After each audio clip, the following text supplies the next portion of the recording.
Quiero que vaya conmigo a la palabra de Dios, a Lucas. Lucas 15. Muchos conocen esta parábola como la parábola del hijo pródigo. Entonces vamos a leer esta parábola, no toda, hasta la mitad más o menos, pero Lucas 15, versículo 11. Dice la palabra de Dios: también dijo un hombre tenía 2 hijos. Y el menor de ellos dijo a su padre: Padre, dame la parte de los bienes que me corresponde. Y él le repartió los bienes. No muchos días después, juntándolo todo, el hijo menor se fue lejos a una provincia apartada, y allí desperdició sus bienes viviendo perdidamente. Y cuando todo lo hubo malgastado, vino una gran hambre en aquella provincia y comenzó a faltarle. Y fue y se arrimó a uno de los ciudadanos de aquella tierra, el cual envió a su hacienda para que apacentara cerdos. Y deseaba llenar su vientre de las algarrobas de que comían los cerdos, pero nadie le daba nada. Volviendo en sí, dijo: ¿cuántos jornaleros en la casa de mi padre tienen abundancia de pan, y yo aquí perezco de hambre? Me levantaré, iré a mi padre y le diré: Padre, he pecado contra el cielo y contra ti. Ya no soy digno de ser llamado tu hijo. Hazme como a uno de tus jornaleros.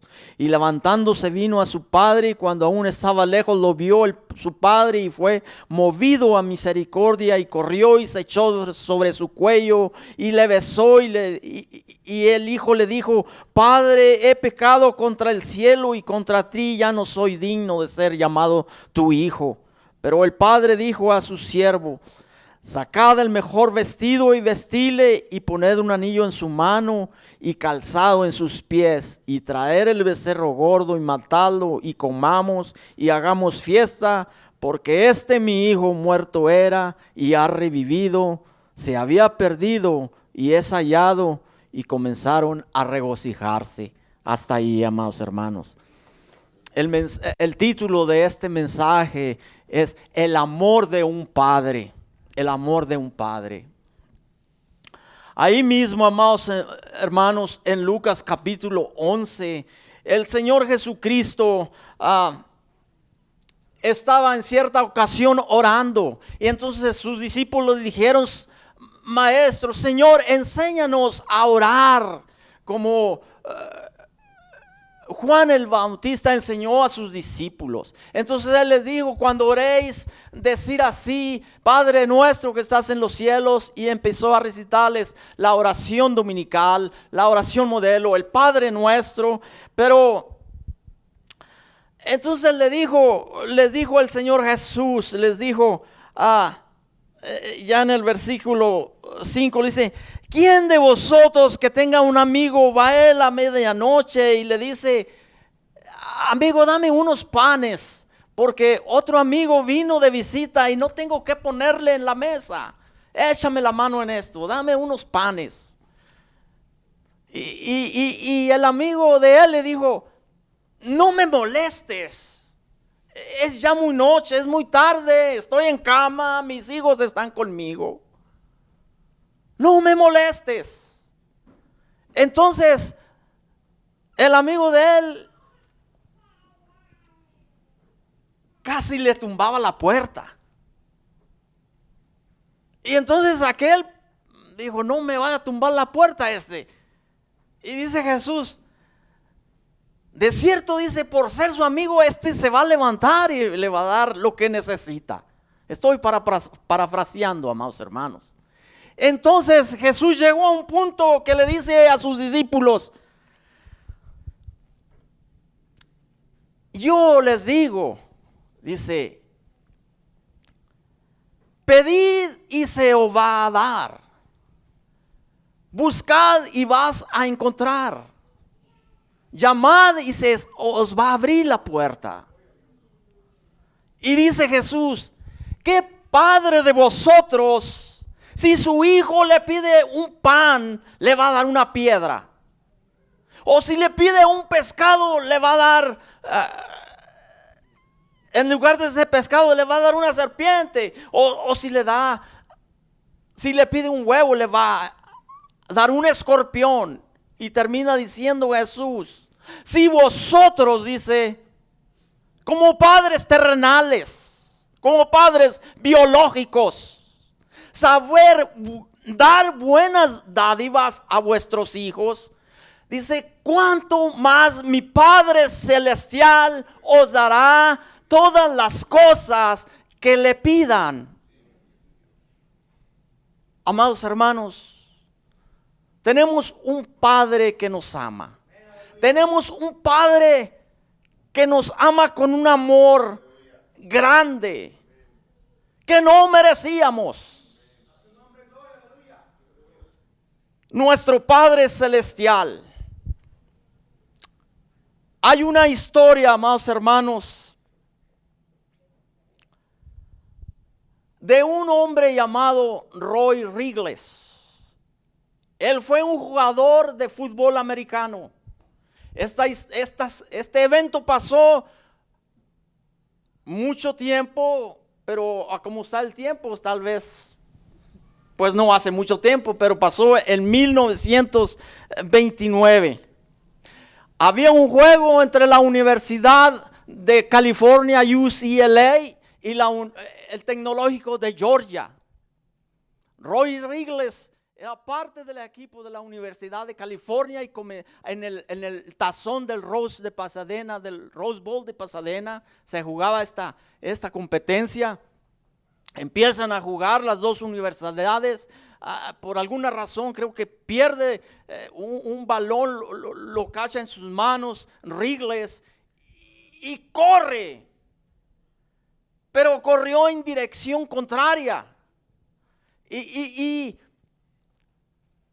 dice que avanzó alrededor de unas 65 yardas, a punto en la línea de anotar para su equipo contrario. Un compañero de él lo tuvo que taclear, lo tuvo que tumbar. Amados hermanos, a veces pareciera que así, padres, hijos, así fuera nuestra vida. En lugar de avanzar correctamente en la dirección correcta, pareciera que vamos a llegar, pero vamos corriendo en la dirección contraria. Y a este hombre se le conocía ya con ese nombre, Rigles, el hombre que corrió en dirección contraria, donde quiera que él iba a comer, en los restaurantes con su familia, y lo señalaban y le decían, allí está el que corrió en dirección contraria. Entonces terminó aquel juego, amados hermanos, aquel primer tiempo, y los jugadores se fueron a los vestidores. Y Rigles era apabullado por toda la gente que estaba en el estadio. Le hacían bulla, le chiflaban, le decían de cosas. Ahí terminó el primer tiempo.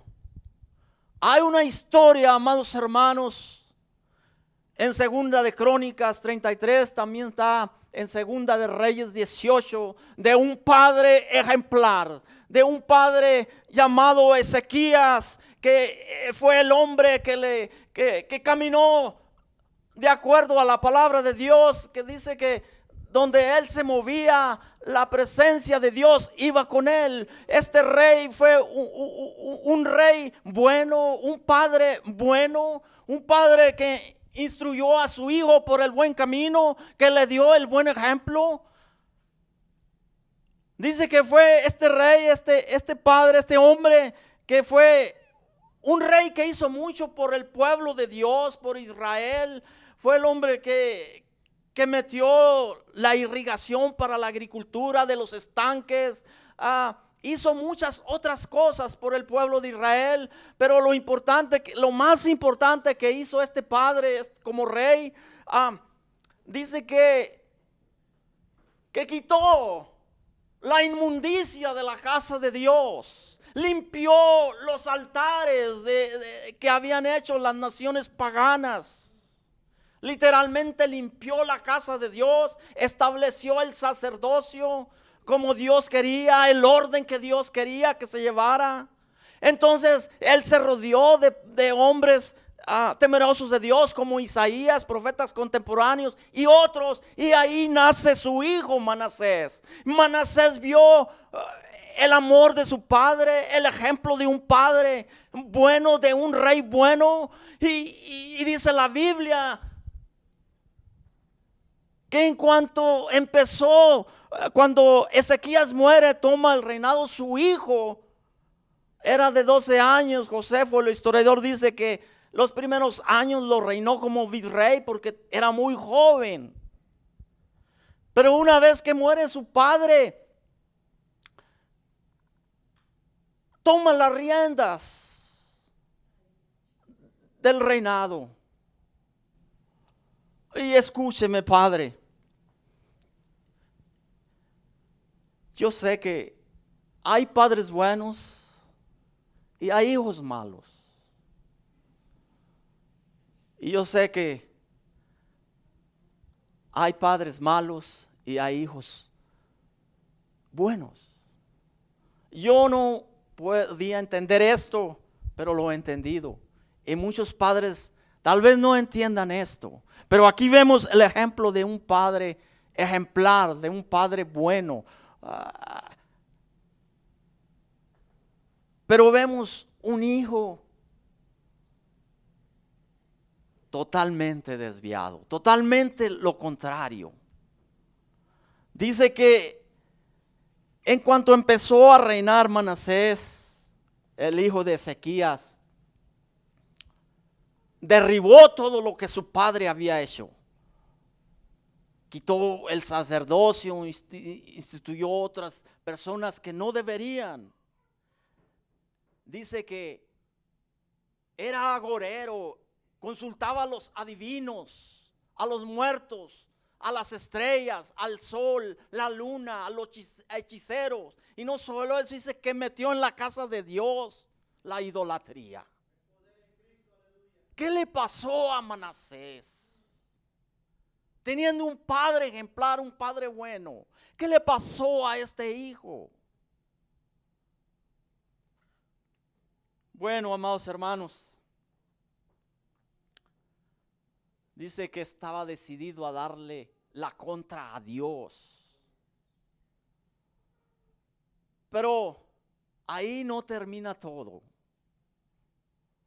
Ahora, aquí en Lucas 15 nos relata Lucas, amados hermanos, la historia en una parábola.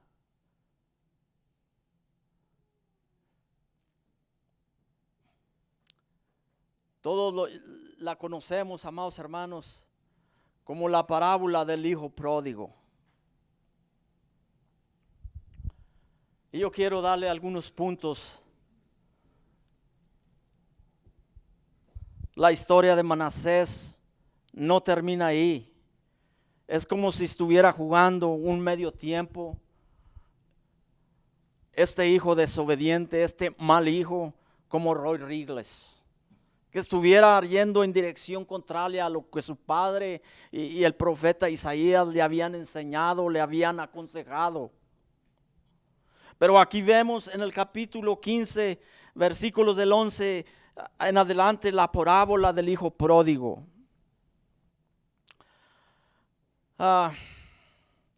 Esta parábola primordialmente representa a Dios como Padre común. Tenemos un Padre que ama a justos y a pecadores. Dice que Él hace salir el sol sobre buenos y malos, que hace descender la lluvia sobre los buenos y los malos.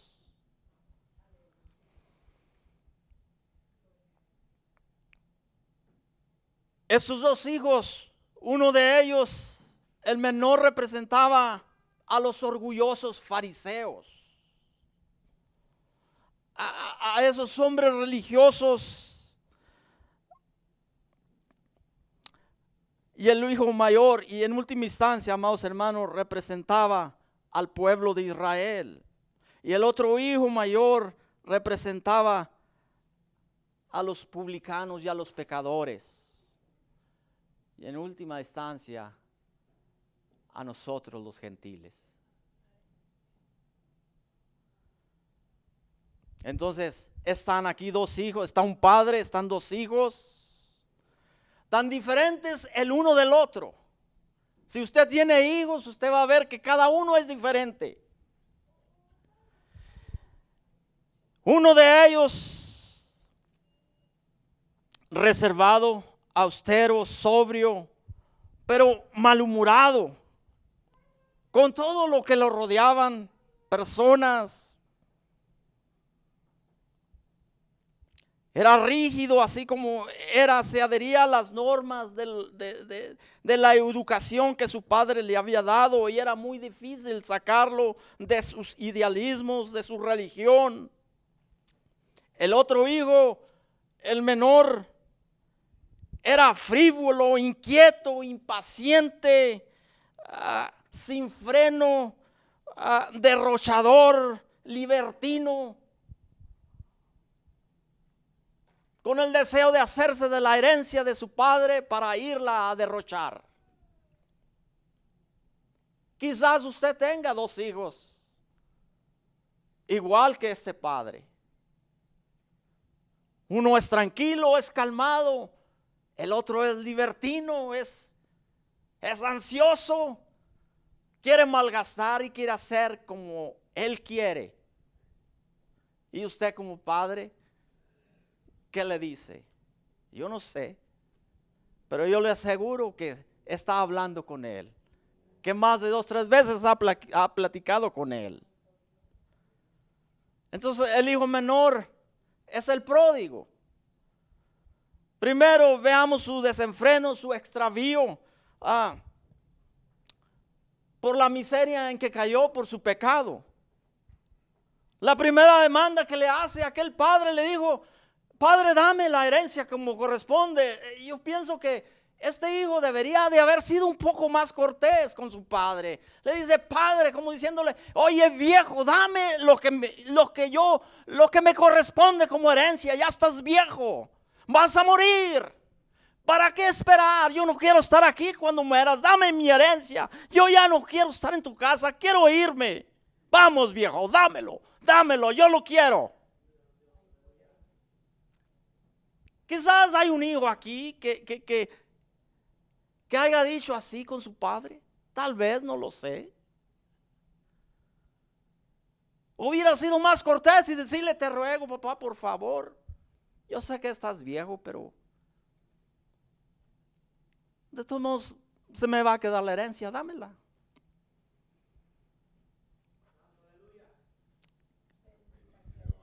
La pregunta, amados hermanos: ¿para qué deseaba este joven tener la herencia? No tenía experiencias. ¿Para qué la quería? ¿Para qué quería la herencia de su padre? Veamos algunos puntos. Dice que por lo que se ve, estaba cansado de obedecer a su padre. Estaba deseoso de alcanzar la falsa libertad del mundo, los deseos del mundo, con la herencia de su padre. Mi pregunta es: ¿por qué no se fue sin la herencia de su padre si tanto deseaba él ir y gozarse del mundo?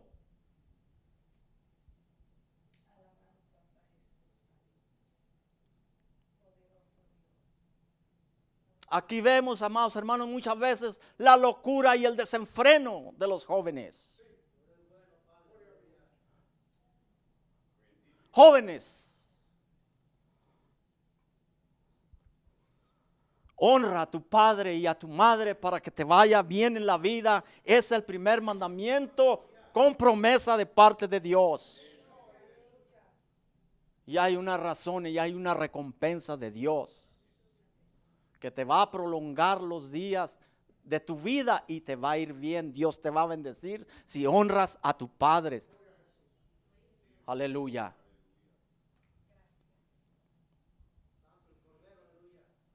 Pero este hijo pródigo quebró ese mandamiento. Y puede verse la rebeldía en sus palabras. No quería someterse al gobierno de su padre y mucho menos se sometía al gobierno del Padre Celestial, a sus estatutos, a sus mandamientos y a sus decretos. Deseaba escapar de la vigilancia de su padre. Era como el avestruz que esconde la cabeza en la arena, pensando que no está viendo a nadie y que a nadie lo va a ver. Así hay muchos jóvenes. Piensan que no los está viendo nadie allá donde andan. Pero hay un padre que tiene ojos en todos los lugares. Que no se te olvide. Él puede ver una pulga en un cuarto oscuro. Aleluya. Gloria a Dios. Sí, amados hermanos. Aleluya.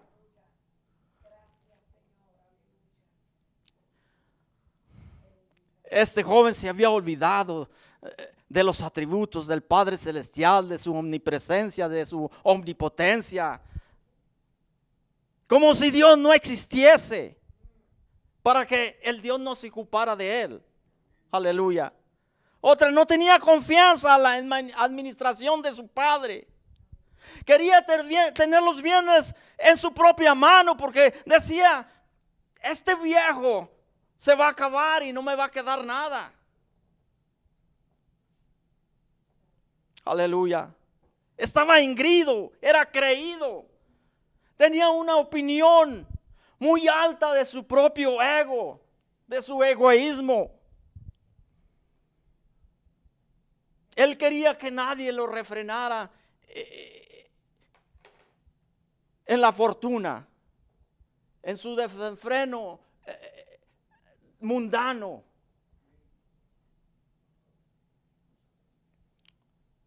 Pero aquí vemos, amados hermanos, un padre.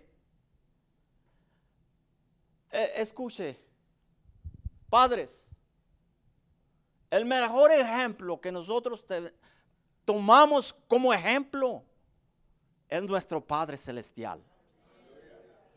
Y hijos, el mejor ejemplo que tú puedes tomar como hijo es a Jesús, el Hijo de Dios. Y someterte como Jesús se sometió al Padre.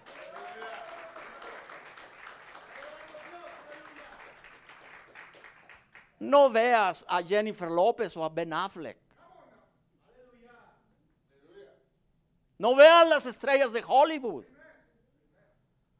Todos los días se divorcian. Ve, Padre, al Padre de las luces, al que hizo los cielos y la tierra. Él es un buen ejemplo de padre para nosotros los padres. Y jóvenes, ve a Jesús como hijo, el buen ejemplo de hijo. Jesús lo dijo. Lo que yo hago no lo hago por mí mismo, sino de aquel que me envió, mi Padre Celestial. Así debe de ser un hijo. Aleluya.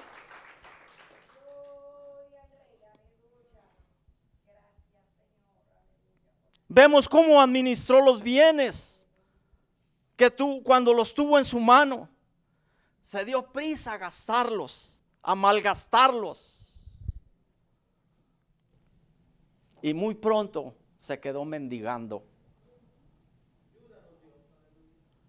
Aleluya. Dice el versículo 13, dice, no muchos días después, juntándolo todo, el hijo menor se fue lejos a una provincia apartada y allí malgastó sus bienes viviendo perdidamente. Ya no tenía un padre que le dijera algo. Él hacía lo que él quería.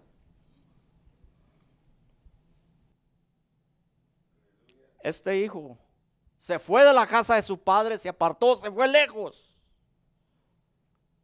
Así es el pecador. Se aleja de la casa del Padre, muchas veces se aleja de la iglesia, muchas veces ya no quiere venir a la iglesia, aquel joven, aquel hijo. Se va apartando a una provincia lejana.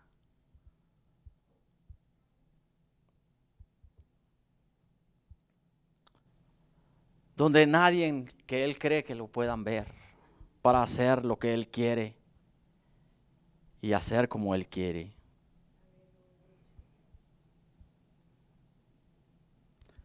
Vemos que derrochó muy pronto, se le acabó. Muy pronto vinieron tal vez los amigos, se compró los mejores vestidos. Muy pronto muchos se dieron cuenta que traía dinero y muchos amigos, entre comillas, se le empezaron a unir tal vez y se le acabó. Aleluya. El estado de un pecador, amados hermanos, en sus necesidades, su miseria, es como este hijo pródigo. Y cuando lo había gastado, vino una gran hambre en aquella provincia y comenzó a tener necesidad. Y ahora, ¿dónde estaban sus amigos? Tanta fue su necesidad que empezó él a buscar a alguien, a un hombre rico, a un ciudadano de aquella provincia, para pedirle trabajo, para poder él comer. Cuando había estado en la casa de su padre, nunca le había faltado nada. Ahora deseaba tener un trabajo, tal vez el más vil y menospreciado. En este caso para los judíos, dice que encontró un hombre rico, un hacendado, y le rogaba y le decía: necesito trabajar, necesito comer. Y dice que aquel hombre le dijo: bueno, tengo un trabajo para ti, el de apacentar mis siervos en mi hacienda. Y dice que estaba hambriento este joven. Después, amados hermanos, de tener un hombre, un padre amoroso, un padre rico, un hacendado donde lo tenía todo, sin necesidad de trabajar, ahora tiene un amo cruel. Vas a trabajar y vas a apacentar mis cerdos. Dice que él, estando ahí, dice que deseaba comer de las algarrobas, de la comida de los cerdos, pero dice que nadie le daba nada.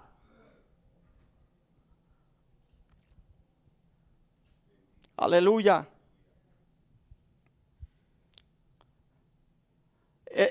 El algarrobo en Palestina, amados, era una comida solamente para los cerdos.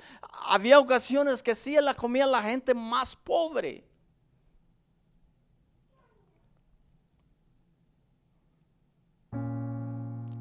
El estado de este joven, de este muchacho, de este hijo pródigo,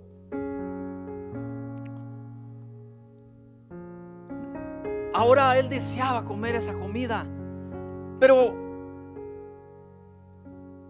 jóvenes, el alimento que te da el mundo no te va a nutrir. ¿Qué te da el mundo? Es algo momentáneo, es algo pasajero. Al rato vas a volver a tener hambre y vas a tener como ese joven. Vas a estar desesperado, tal vez por la droga, por el alcohol, por la pornografía. Y vas a tal vez a robar, tal vez vas hasta a matar en tu desesperación. ¿Cuántas veces no sucede esto? De aquellos hijos que se han alejado de la casa del Padre. Aleluya.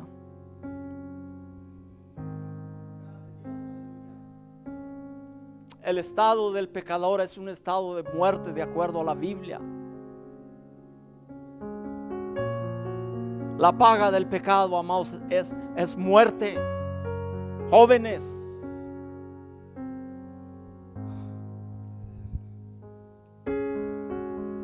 el estado del pecador Es un estado de perdición.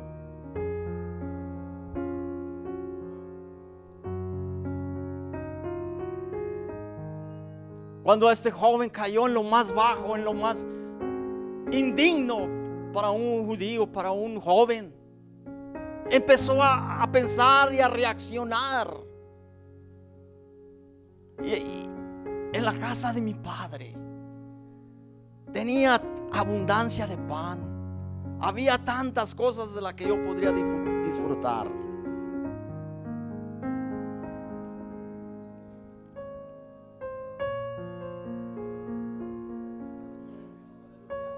Las almas que están perdidas, separadas de Dios. Dice la Biblia que Satanás vino para matar, robar y destruir. Y eso es lo que quiere Satanás. Robar nuestros hijos, robar nuestra integridad. Aleluya. Dice que el estado de un pecador es como un loco. Porque dice la palabra, dice que volviendo en sí, estaba fuera de sí. Volviendo en sí, dice, se acordó. Antes de arrepentirse, dice, estaba fuera de sí. Aleluya. Los pecadores son como los locos. En su frenesí se destruyen a sí mismos, con necias concupiscencias, y al mismo tiempo se engañan a ellos mismos. Porque Satanás los tiene cegados. La mentira no los deja ver. La religión no los deja ver. Están cegados. Tienen falsas esperanzas. Satanás es padre de mentiras. Y yo, amados hermanos, espero que todos aquí somos padres, fuimos hijos alguna vez. Aquí hay hijos, aquí hay jóvenes que alguna vez van a ser padres. Y cuando un padre joven te dice algo y te está dirigiendo un consejo, escúchalo. ¿Sabes por qué? Porque él ya pasó y no quiere que tú pases. Quiere evitarte una caída donde él cayó. Y quiere evitártela a ti, joven. Ese es el corazón. Ese es el amor de un buen padre. Aleluya.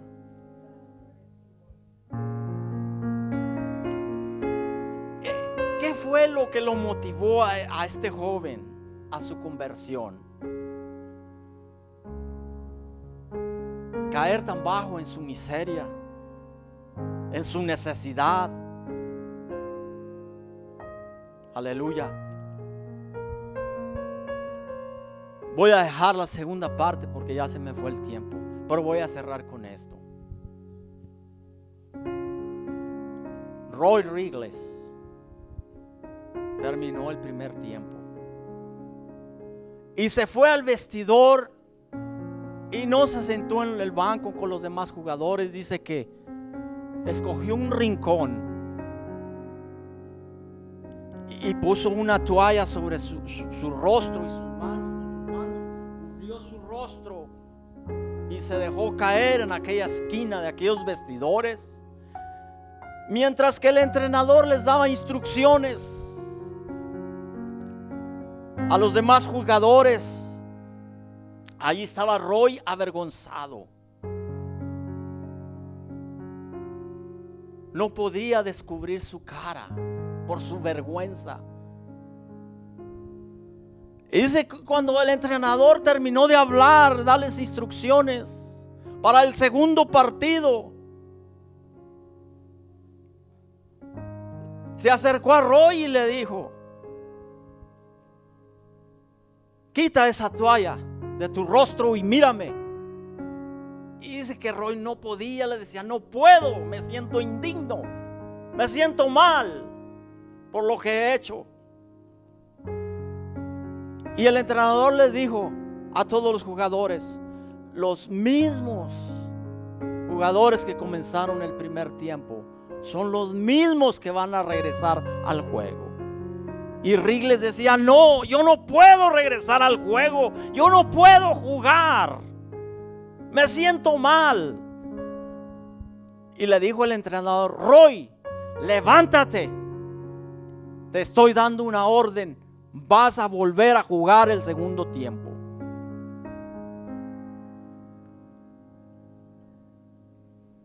Manasés, segunda de Crónicas 33, está su segundo tiempo también.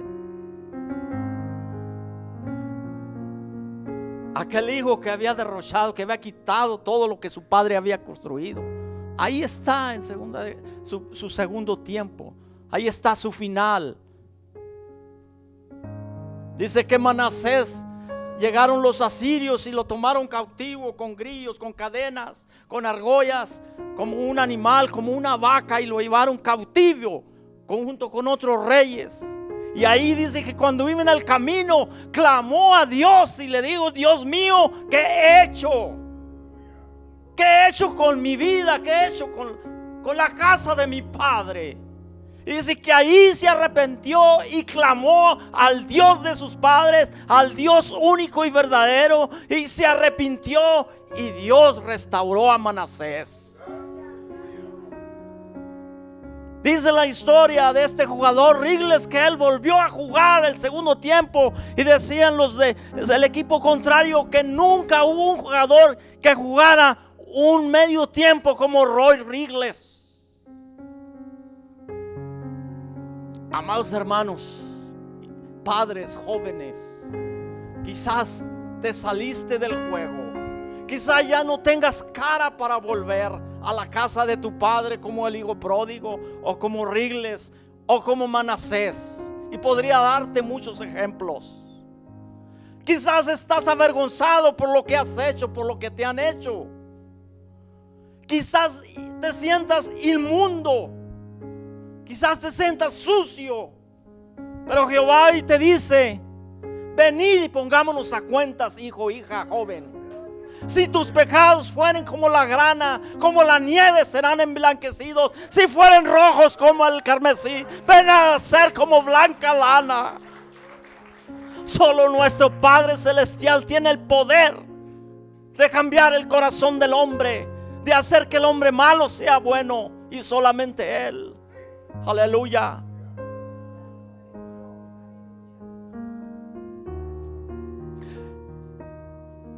Quizás no tengas cara de volver a jugar, pero hoy te digo que hay un entrenador allá en el cielo que se llama Dios. Que Él no es como un padre terrenal, que Él te ama, que Él te quiere y que te dice, hijo, vas a volver a jugar y vas a dar tu mejor partido. Ese es el Padre, ese es el amor de un Padre que nos ama, que nos quiere. ¿Por qué no obedecerlo? ¿Por qué no caminar junto a Él? Aleluya. Padre bueno y misericordioso que estás en los cielos y en la tierra y en todo lugar, gracias te damos por ser ese Padre bueno, ese Padre misericordioso, ese Padre compasivo, ese Padre lleno de amor. Gracias por ser nuestro Padre. Pero quiero decirte, Señor,